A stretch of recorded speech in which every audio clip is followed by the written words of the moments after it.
우리가 같이 나눈 이 잠언서는 이스라엘의 지혜왕 솔로몬이 지은 지혜의 시입니다.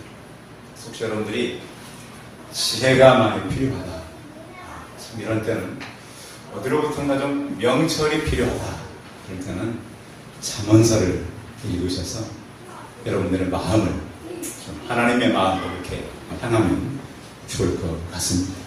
그래서 성경은 우리 마음을 두는 곳이에요. 뭘 두는 곳이라고요? 마음. 세상은 우리 마음 둘 곳이 없잖아요. 막 분주하고 또 일이 이렇게 꼭 우리가 원하는 대로 잘 되는 거 아니에요. 참 복잡하고 뭘 하나 해도 하나 하려고 해도 왜 그렇게 힘든지. 장모님 그렇죠. 장모님 지난주에 바쁘셨잖아요. 저도 장모님 뭘 부탁 안 했는데 아니 뭐 컴퓨터로 들어갔더니 뭐가 좀 안 됐어요. 휴대폰을 돌렸는데 휴대폰도 살아요.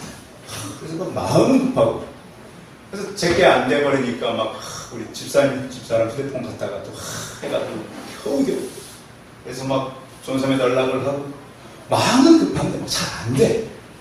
그럴 때는 우리가 참 그 마음을 다스리기가 어렵잖아요. 그런데 그럴 때 또 우리가 이렇게 한다고 마음대로 되는 게 아니에요. 모든 일들이. 그럴 때 우리는 어디를 바라봐야 될까요? 하나님을 의지해야 돼요. 나는 덥고 계획했던 바대로는 잘 안 되고 또 세상이 우리도 그냥 두질 않잖아요. 또 교회에 또 일을 하려고 그러면 또 일이 꼭 겹쳐요.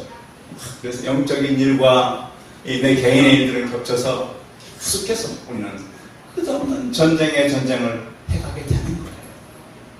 잠언서는 그럴 때 우리 마음에 의지하는 그런 말씀이 되는 것입니다.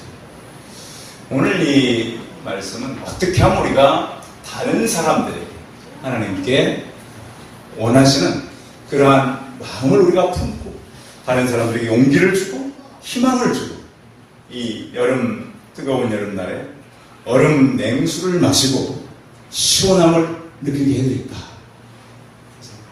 오늘 마치 덥다 그래서 오늘 말씀이 아주 촉촉한 이 추수 때 얼음 냉수 같은 그런 하나님의 말씀이 여러분 마음에 공급되는 시간 되시기 바랍니다. 네. 이 말이라고 하는 것은 굉장히 중요하죠. 그래서 말은 우리의 삶을 이끌어가는 이 도구와 같아요. 언젠가 저희가 이제 학교 다닐 때 기숙사에서 저희가 참 많이 살았는데요. 기말고사가 되니까 이제 기숙사가 좀 시끄럽잖아요. 공부하는 학생들이 기숙 게시판에다가 조용히 합시다. 떠들지 맙시다. 써놨어요. 그러니까 좀 이웃을 생각합시다. 일단 뭐 바쁜 사람은 바쁘면 공부하는 사람은 해야 되잖아요. 그래서 많이 쓰였어요. 게시판에 중간에 딱 있었는데 제 동료가 딱 가서 그걸 다 지우더라고요. 그래서 크게 한 장을 딱 썼어요. 한 장. 뭐라고 썼을까요? 언제 다 들었나 봐요. 쉿이라고 한마디로 쓰는 그 글씨가 오래 갔어요. 그걸 보고 저는 상당히 저랑 가까이 있던 분인데 글에 대한 힘이 있구나. 아주 그 매직으로 이렇게 두껍게 쉿이라고 딱 써놓으니까 아무튼 그때부터 좀 지나가는 사람마다 뭐라 그럴까요? 조용합시다 말 안 해? 다? 쉿! 그래서 말이라고 하는 것은 힘이 있고 또 다른 사람들에게 전달되는 것이죠. 한마디의 말은 이 목숨이 왔다 갔다 하기도 하고 한마디 말은 정말 얽혀있는 문제를 해결하는 지혜의 말이 되기도 해요. 야고보 3장 4절에 보면 배를 보라 그렇게 크고 광풍에 밀려가는 것들을 지극히 작은 키가 원하는 곳으로 사공의 뜻대로 운행한다 그랬습니다. 키 하나 가지고 배를 이끌어간다는 이와 같이 혀도 작은 지체지만 큰 것을 얼마나 잘 이끌어가는지 큰 것들을 자랑하도다. 보라 얼마나 작은 불이 많은 나무를 태우는가 그랬습니다. 그러니까 불은 씨만 있으면 되잖아요. 그 씨가 옮겨붙게 되면 엄청난 불을 일으키잖아요. 중요해요. 말도 씨가 된다. 그만큼 불과 말은 같은 원리를 가지고 있어요. 그래서 말 한마디는 어려운 관계가 풀어지기도 하고 또 연약한 사람들이 힘을 얻기도 하는 것입니다. 오늘 11절은 이렇게 말씀하고 있죠. 같이 읽어봐요. 11절 시작. 경우에 합당한 아래 속인 일정관에 금사방하라 그랬습니다. 사람이 말을 배우는 데는 2년 정도면 좀 배운다고요. 2년. 우리 아이들도 보면 한 2살 넘으면 이렇게 말을 배우기 시작하잖아요. 그런데 침묵을 배우는 데는 60년이 걸린대요. 말하는 데는 2년이 걸리지만 침묵을 배우는 데는 60년. 그러니까 말도 중요하지만 침묵도 그만큼 중요하다는 거죠. 민수기서 14장 28절에 보면 하나님이 이렇게 말씀하셨어요. 너희 말이 내 귀에 들린 대로 내가 행하리라. 그러니까 우리는 말을 잘 해야 되겠죠. 왜? 하나님은 우리 기도가 사실은 말이지 않습니까? 물론 기도는 말 이전에 하나님과의 관계와 신뢰죠. 관계와 신뢰는 돼 있지 않은 사람이 아무리 많은 말로 기도해봐야 그것은 헛된 기도랍니다. 그래서 하나님께서 저들은 그 바리새인과 사두개인들, 예수님 향해 잘못된 믿음을 갖고 있는 사람들을 향해서 저들은 말을 많이 해야 들으실 줄로 생각한다고 그랬어요. 하나님은 먼저 관계예요. 사실 기도도 그 관계예요. 그래서 쉬지 말고 말하고 기도하라고 한 이유는 쉬지 말고 관계를 계속 유지해라. 그 말이 담겨져 있는 건데 우리는 그 말에 대한 것들을 잘못 이해할 때가 있어요. 자, 언어는 폐쇄적인 언어가 있고요. 또 개방적인 언어가 있다 그래요. 어떤 것이 폐쇄적인 언어일까요? 일방적 지시. 저도 가끔씩 좀 그런다 그래요. 저도 이제 좀 약간 그런 형이라고. 그런가 하면 명령적, 위협적, 단정적 언어. 굉장히 이런 그 언어를 쓰게 되면은 이 언어를 들은 사람들은 그렇게 자라간다 그러죠. 반응적이고, 부정적이고, 비판적이고, 공격적이고, 우발적인 그런 사람이 되기 쉽대요. 그러니까 나는 가정에서 폐쇄적인 언어를 쓰는 사람이다. 아니면 개방적인 언어는 권면하고 설명하고 상황을 잘 얘기한다는 거죠. 그래서 개방적인 언어를 많이 듣는 사람들은 용기를 주고 또 어려운 문제를 해결하는 지혜를 가지고 산다라고 하는 겁니다. 그래서 사람들에게 필요한 것은 미련한 자의 귀에 말하지 말지니 이는 그가 내 지혜로운 말을 없이 여길 것입니다. 그러니까 미련한 자들은 얘기해줘도 잘 안 듣죠. 그래서 미련한 사람은 개 귀를 잡는 것과 같다. 개 귀를 잡으면 어떻게 돼요? 개한테 물리죠. 물려요. 강아지들요. 영리한 강아지는 사람을 알아요. 어저께 오전 9시 한 50분쯤에 한 친구가 목사님 심심하니까 교회 가고 싶어요. 와라. 강아지를 데려왔어요. 그래서 처음에는 둘이 얘기하다가 저도 좀 피곤해가지고 누워있는데 강아지가 실증해졌어요. 참 신기한 것이 저는 이제 좀 만나잖아요. 그동안 그 강아지 한 마리 오는 강아지 저희 교회 오거든요. 팔로요? 제 팔. 왜 그러냐 물어보니까 강아지 주인한테 놀자고 그러는 거예요. 놀자. 지혜로운 강아지입니다. 그러나 모르는 사람은 어떻게 해요? 건들면 물어버려요. 그러니까 지혜로운 사람에게 우리는 말을 할 필요가 있다. 미련한 사람은 말을 해도 들어야 안 들어요? 그러니까 지혜로운 자와 미련한 자들은 말을 해주면 아는가 못 알았는가를 보면 알 수가 있는 것이죠. 하나님께서는 또 우리에게 하나님의 마음을 헤아리고 얘기하는 것을 좋아하세요. 근데 우리는 하나님의 마음을 헤아리지 못하고 말할 때가 많다고 하는 거예요. 그 독일의 어떤 신학자가 미국에 가서 강의를 하기 시작했어요. 자, 독일 사람이 영어를 배워서 미국에서 강의를 하면 잘 하겠어요? 잘 못하겠어요? 어떠세요, 여러분? 미국에서 강의를 안 해봐서 모르시겠죠? 독일 사람이 영어를 배워서 강의를 하는데 자꾸 발음이 좀 영어 발음이 이상한 거예요. 학생들의 반응이 어땠을까요? 이렇게 보는 거예요. 야, 실력 없어가지고 애들이 독일 사람이라고 강의 제대로 안 듣면서 막 너무 고민됐어요. 거의 막 우울증이 와가지고 힘들어하는데 어느 한 학생이 교수님에게 카드 하나를 보냈다는 거예요. 교수님, 우리가 교수님 강의 시간에 웃는 것은 사실 교수님이 실력이 없어서가 아니라 교수님 발음이 좀 부족하게 들려서 그렇습니다. 그러니까 이제 그 사람들은 좀 그 영어 발음이 이상하니까 학생들은 웃을 수 있잖아요. 근데 교수님은 자기가 실력이 없어서 그러는 줄 알아요. 그래서 카드를 받고 나서 그렇구나. 발음이 안 좋으면 할 수 없죠. 우리가 외국인처럼 영어를 잘할 수는 없잖아요.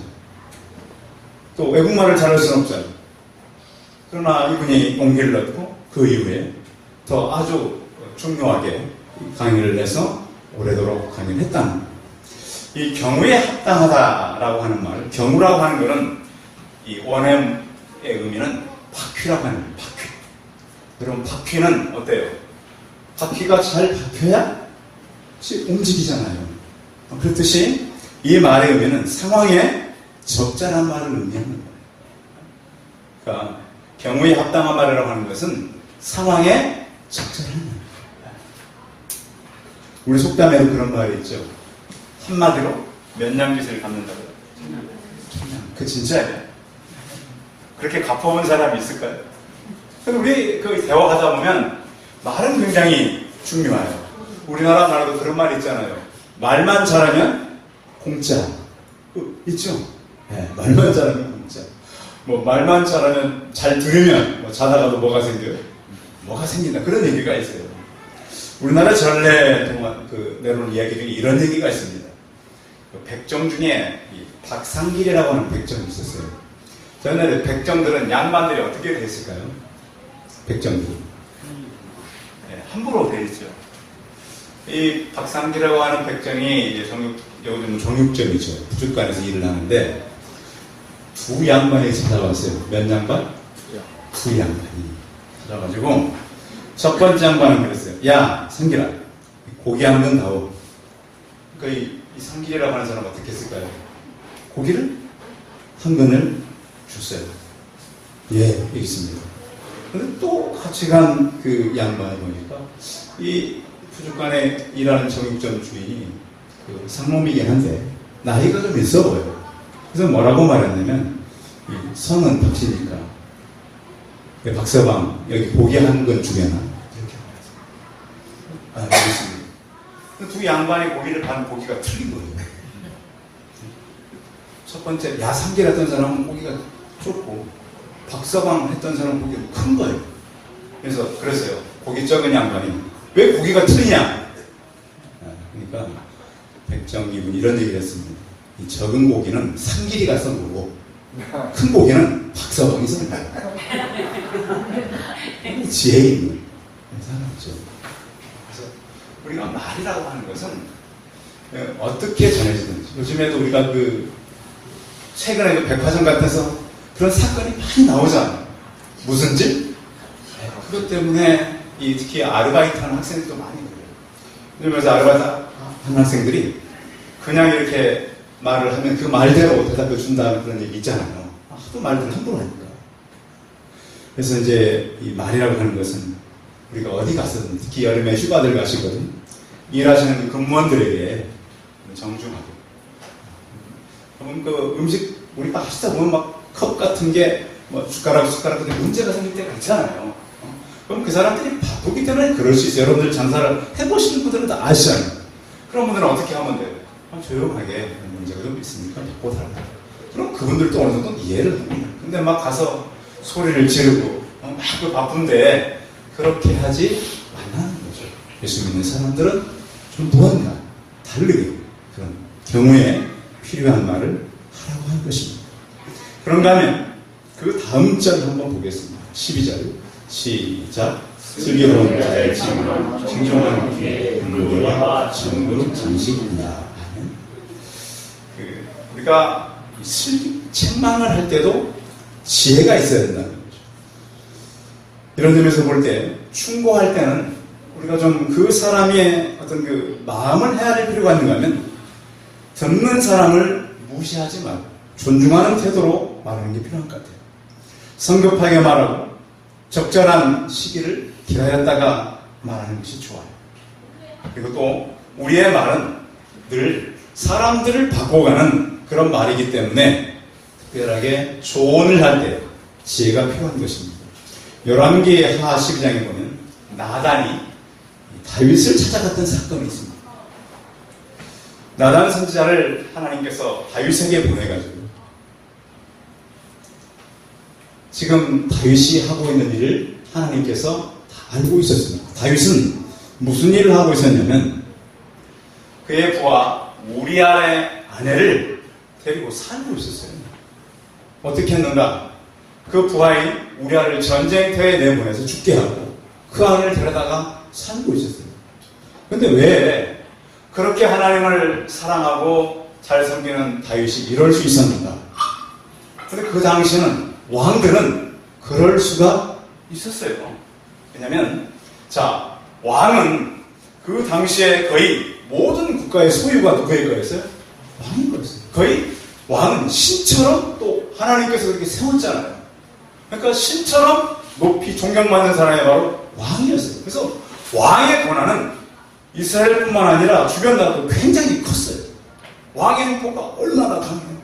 우리나라도 그 대통령들이 했던 일이 있었잖아요. 그 권위를 가지고. 그렇듯이 다윗도 아마 그런 사회적인 통념으로 어느 정도는 그것을 할 수 있었겠다라는 생각을 가져본다. 그런데 하나님께서 볼 때는 이것이 옳지가 않았어요. 그래서 나단 선지자를 보내서 이렇게 얘기합니다. 어느 집에 한 집은 굉장히 부잣집이 있었다. 이 부자는 이 짐승이 넉넉하고 양도 많은 집이었다. 그런데 그 가까이 있는 한 집은 굉장히 가난해서 오직 양을 한 마리만 키우는 사람이 있었다. 근데 이 한 마리 키우는 사람은 이 양을 너무 중요하게 해서 가족처럼 키우고 있었다. 그런데 부잣집에 어느 날 손님이 왔는데 이 부자가 자기 양을 잡는 것은 아까워가지고 한 마리 키우는 사람 양을 잡아다가 그 온 손님을 대접했다. 다윗이 이 이야기를 듣고 나단에게 뭐라고 하냐면 이 사람은 죽을 자야. 어떻게 그럴 수가 있냐. 나단이 뭐라고 그랬어요? 당신이 그 사람이라. 혀를 찔렀어요. 당신이 바로 그 사람이야. 다윗은 바로 알아서 이거 무슨 얘기를 하고 있는 거지.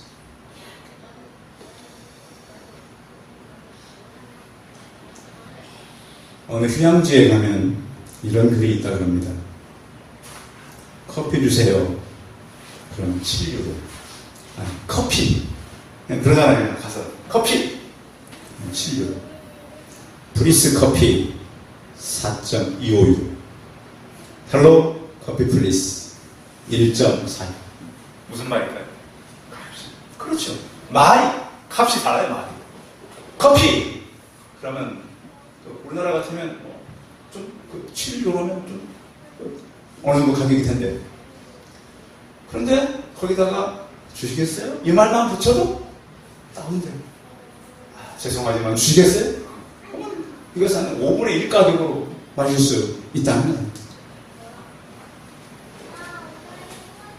입술에 30초가 가슴에 30년이에요. 말로 하는 건 쉽지만 그 가슴에 몇 년이 나와요? 3초의 말이 가슴에 30년 나온다고. 또한 우리 말은 어떻게 해야 되는가? 13절이죠. 13절이고 시작. 충성된 사람은 그를 보내니 마치 추수하는 어린 맹수 같아서 능히 그 주인의 마음을 시원하게 하느니라. 제가 이제 말을 이렇게 계속 준비하면서 이제 자료를 많이 볼 수밖에 없었어요. 왜냐하면 이게 내용이 별로 없어요. 그래서 한 주에는 그런 얘기가 있어요. 숲속에 사는 여우가요. 길을 다닐 때마다 돌에 자꾸 부딪히는 거예요.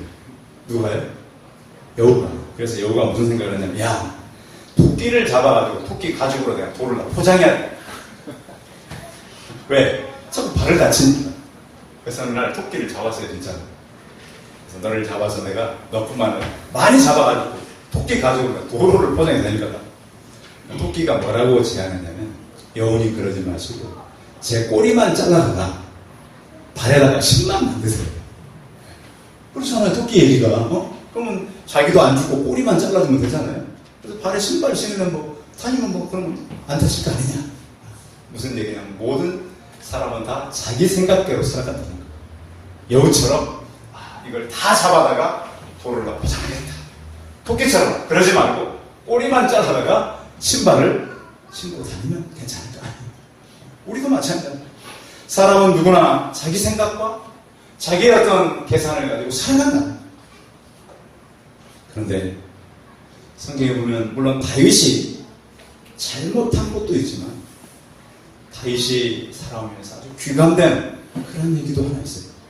다윗이 전쟁터에 있을 때, 이 블레셋과의 전쟁이 하고 있을 때 다윗이 고향이 베들레헴입니다. 우리가 더우면 뭐가 많이 마르죠? 목이 마르고 물이 마시고. 전쟁통인데 다윗이 갑자기 베들레헴 우물가에 있는 물이 너무 마시고 싶은 거예요. 지금 군인이 대치 상태에 있어요. 그 이유는 모르겠어요. 왜 그렇게 강한 향수를 느꼈는지. 그 부하들에게 말하는 거예요. 내가 예루살렘에 있는 그 물을 마시고 싶다. 베들레헴은 베들레헴의 물을 마시고 싶다 그러니까 정말 그 부하 3명이 가가지고 대치 상태에 있는데 물을 또 오고. 대단하죠? 여러분, 이렇게 충성된 사람이 있을까요? 우리 같으면 가겠어요?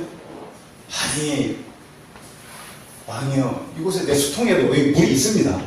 우리 같으면 뭐 갖고 다니는 뭐 캔블러? 여기 이물 드시면 되지. 지금 이 전쟁통에 가다가 다 죽습니다.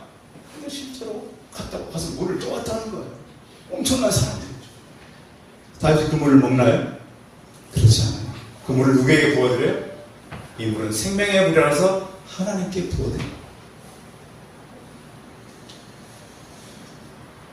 하나님께서는 우리가 모든 말씀을 다 지켜서 우리를 귀여기는 것 아닙니다.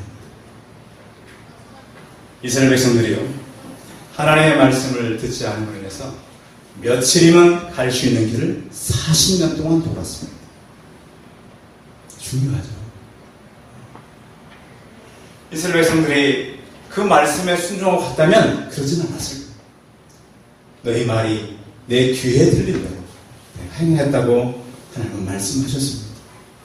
성경에 보면 예수님이 이렇게 표현되는 거 보면 다 예수님은 늘 좀 우울하게 많이 나타나셔요. 그렇죠? 늘 책망하시고. 근데 유일하게 기뻐했다는 한 곳이 있어요. 성령으로 기뻐했다. 예수님이 어떻게 기뻐하는 모습이 있었는가? 한 번 딱 있었어요. 70인들이 나가서 전도하고 돌아왔을 때 성령으로 기뻐하셨다 그랬어요. 제자들이 나가서 이적을 경험하고 돌아왔을 때 너희 이름이 하늘 천국에 기록된 것으로 기뻐하라. 그러면서 성령으로 기뻐하셨어요. 그때 예수님께서 성령으로 기뻐하시며 이르시되 천지의 주이신 아버지, 이것을 지혜롭고 슬기는 자들에게 숨기시고 어린 아이들에게는 나타내심을 감사합니다. 옳소이다. 이렇게 된 것이 아버지의 뜻입니다. 오늘 여름날 가운데 제일 더운 여름날이라고 그러죠. 올해 들어서. 그렇죠. 아마 예배를 마치고 사태에 갈 때 굉장히 더울 것입니다. 우리가 어떤 마음을 먹으면 하나님이 기뻐하실까? 우리가 어떻게 살아가면 하나님께서 우리를 통해서 그 능력을 나타낼까? 하나님의 마음을 시원케 해드리려고 하는 우리의 고민이 있기를 바랍니다. 어제 너무 이렇게 더우니까 자매님께서 오셔가지고 선풍기에다가 뭘 하시면 좀 시원하다. 제가 더울까? 제 마음이 참 감사했어요. 하나님께서는 우리가 하나님을 향할 때, 이 무덥지만 하나님, 우리가 하나님의 영광을 내서 살려고 할 때, 우리의 마음이 하나님을 시원케 해드리는 저 우리 성도들이 다 되시기 바랍니다. 기도하겠습니다. 살아계신 하나님, 말은 중요합니다. 또 하나님, 책망도 중요합니다. 그러나 우리는 이 무더운 때 하나님의 마음을 시원케 해드리는 우리가 되게 하여 주옵소서. 하나님 아버지 시대는 서로 자기 생각과 내 계산으로 우리는 살아갈 때가 많습니다. 그러나 주님, 저희가 다시 말씀으로 돌아가서 아버지의 마음을 깨닫고 언제 하나님께서 기뻐했는가를 알게 하시고 우리의 남은 생애를 가장 가치 있게 늘 하나님의 마음을 시원케 해드리는 우리가 되게 하여 주옵소서. 주 예수 그리스도의 이름으로 기도하였습니다. 아멘.